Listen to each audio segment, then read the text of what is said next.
Salam saudara dikasih oleh Tuhan Yesus Kristus. Salam transformasi. Saudara, tadi mungkin saudara melihat bagaimana saya sedang berolahraga menggunakan sepeda ini, saudara.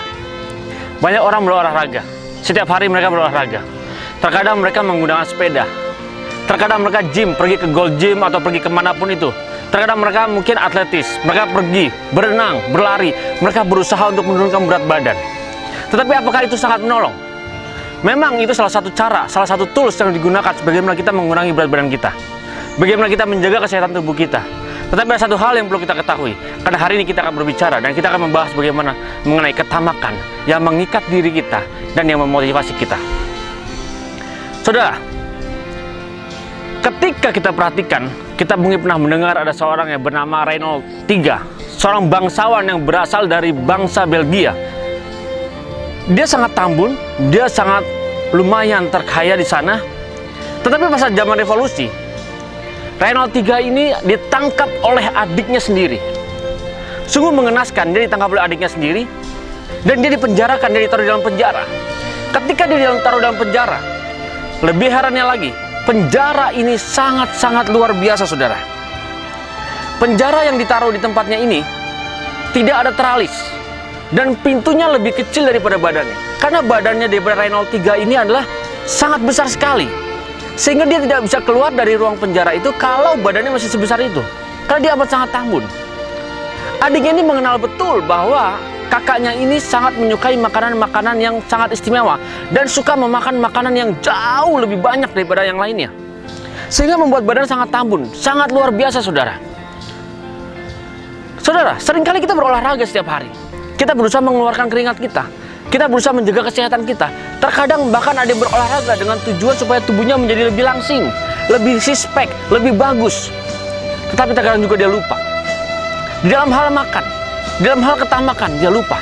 Dia masih tetap saja memelihara ketamakan itu. Karena ketamakan itu seringkali yang berusaha, yang mengendalikan, yang mengutamakan dalam untuk dirinya sendiri. Karena ketamakan itu selalu berbicara bahwa untukku, dan untukku. Bukan untuk yang lainnya, saudara.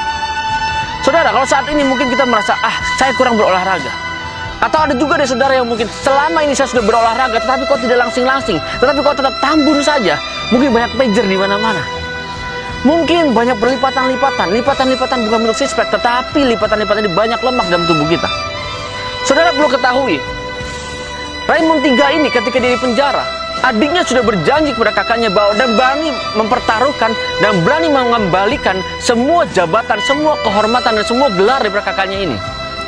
Kalau kakaknya ini bisa keluar dari situ dan bisa mengecilkan tubuhnya, keluar dari dalam penjara itu, maka akan dikembalikan semua kedudukan kerajaannya, semua kedudukan kebangsawannya, semua gelar-gelarnya, dan semua hartanya akan diberikan kepada Reynold III ini. Dengan satu syarat, dia bisa keluar dari dalam penjara itu.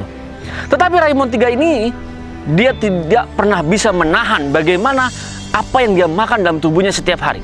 Adiknya sangat mengenal betul sifat kakaknya ini. Adiknya sangat tahu bahwa kakaknya ini suka sekali memakan makanan yang sangat istimewa dan berlebihan. Ketika dia makan berlebihan di dalam penjara, Reynold III ini tidak pernah bisa mengecilkan tubuhnya, yang ada semakin besar dan semakin tambun. Alhasil bagaimana mungkin dia bisa keluar dari dalam penjara, saudara? Perlu saudara ketahui kalau ketika renungkan, Reynold III di penjara bukan dengan pintu teralis besi, bukan dengan jendela yang ada teralisnya, bukan dengan dijaga pengawal-pengawal.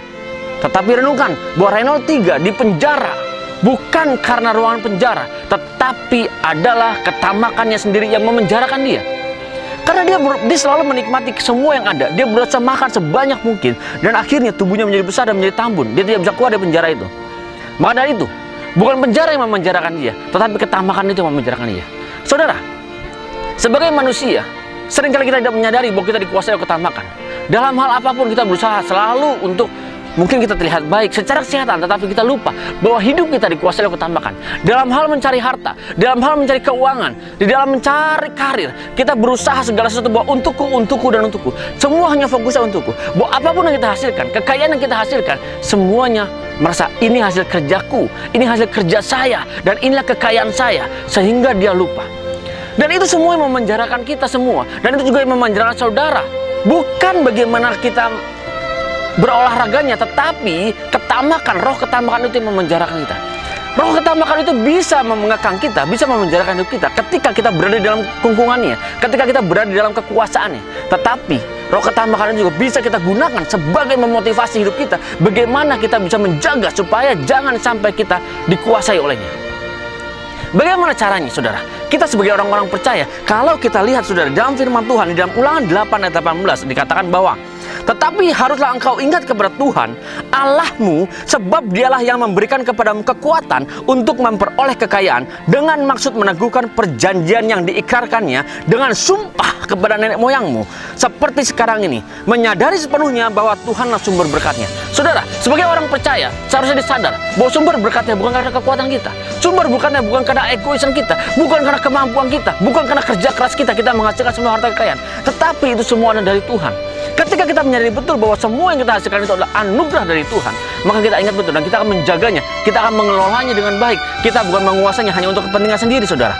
Ketika kita menguasai dengan kepentingan sendiri, untuk masuk keinginan kita sendiri, disitulah kita lupa bahwa kita dalam kekuasaan roh ketamakan, saudara. Ketika kita dalam roh ketamakan, kita lupa bahwa segala sesuatu yang kita dapatkan itu adalah dari Tuhan, saudara. Nah, harus kita ingat juga bahwa di dalam Amsal 39 dikatakan bahwa muliakanlah Tuhan dengan hartamu dan dengan hasil pertama dari segala penghasilanmu. Ingat, saudara, mengembalikan sebagian berkat yang telah Tuhan beri kepada kita itu kewajiban buat kita sebagai orang percaya. Seringkali kita mendapatkan berkat, kita mau kuasain sendiri, kita tidak mau kembalikan kepada Tuhan apa yang menjadi hak Tuhan. Kita mau terima semuanya sendiri dan kita mau nikmati semuanya sendiri, saudara.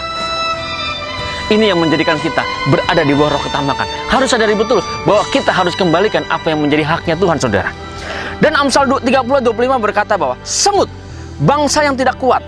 Perhatikan, saudara, semut bangsa tidak kuat, tetapi yang menyediakan makanannya di musim panas. Alkitab mengajarkan kepada kita untuk supaya kita belajar kepada semut, saudara. Semut tahu bagaimana dia mempersiapkan makanannya untuk masa depannya. Dan kita sebagai orang percaya yang sudah diberkati oleh Tuhan, dan Tuhan selalu menyiapkan berkat-berkat yang baru, karena Tuhan sudah katakan bahwa berkat kita selalu baru setiap hari. Tetapi kita lupa, kita tidak pernah menyiapkan berkat-berkat kita untuk masa depan kita, untuk hari esok. Kita nikmati sekarang juga, dan kita habisin saat ini juga, saudara. Ketika kita habis sekat ini juga, kita tidak memikirkan bagaimana besok. Kita berpikir, besok juga ada berkat yang baru. Tetapi Tuhan mengajarkan kepada kita, mari kita semua dan saudara belajar kepada semut. Bagaimana semut mempersiapkan masa depannya, bagaimana semut menabung. Ketika kita menerima berkat, dan ketika kita diberkati yang luar biasa oleh Tuhan, kita seringkali lupa dan kita nikmati. Seringkali kita berpesta-pesta, seringkali kita bermabuk-mabukan, seringkali kita menghabiskan berfoya-foya, seringkali kita seenaknya shopping. Saudara suka shopping, hati-hati. Ketika kita habiskan itu semua, berarti kita lupa bahwa seharusnya kita belajar kepada semut. Semut bisa mempersiapkan masa depannya. Dia menyimpan semua makanannya, dia menyimpan semuanya dan bekerja keras. Dia kumpulkan hanya untuk masa depannya. Kalau semut saja bisa mengumpulkan makanan untuk masa depannya, kenapa kita tidak bisa? Kita diciptakan mulia oleh Tuhan, dan Tuhan selalu ciptakan semua berkat-berkat yang baru buat kita, dan Tuhan selalu memberkati hidup kita. Tetapi bagaimana kita bersyukur kepada Tuhan? Sudah dikatakan tadi bahwa mari kita sadari sepenuhnya bahwa Tuhanlah yang memberkati kita. Tuhan yang memberkati kita, saudara. Kita mau bekerja sekuat apapun, tapi berkat Tuhanlah yang memberkati kita. Karena Tuhanlah kita diberkati, saudara. Kita boleh berolahraga, kita boleh nge-gym, kita boleh lari sekuat tenaga kita supaya kita berhasil. Tetapi ketika kita lupa kita menerima berkat dan kita habiskan berkat itu semuanya, kita lupa bahwa Tuhan yang memberkati kita. Kita merasa bahwa kita bekerja keras dan itu hasil kerja keras kita. Makanya kita lupa bahwa karena Tuhanlah hidup kita diberkati. Dan jangan pernah lupa, ketika kita diberkati, kita harus kembalikan semua ke Tuhan. Menghormati Tuhan. Ingat bahwa Dia yang memberkati kita. Menghormati Tuhan bukan saja kita hanya memberikan, mengembalikan apa yang menjadi hak Tuhan, tetapi bagaimana kita memperlakukan semua berkat-berkat yang sudah Tuhan berikan, saudara. Dan jangan pernah lupa, saudara, bukan kita bagaimana mengatur semuanya, tetapi kita juga harus bisa menabung, menyimpan semua berkat yang sudah Tuhan berikan di dalam kehidupan kita. Mari kita bebas dari roh ketamakan dan jadikan itu motivasi dalam kehidupan saudara. Mulai hari ini dan sampai selama-lamanya. Tuhan Yesus memberkati. Salam transformasi.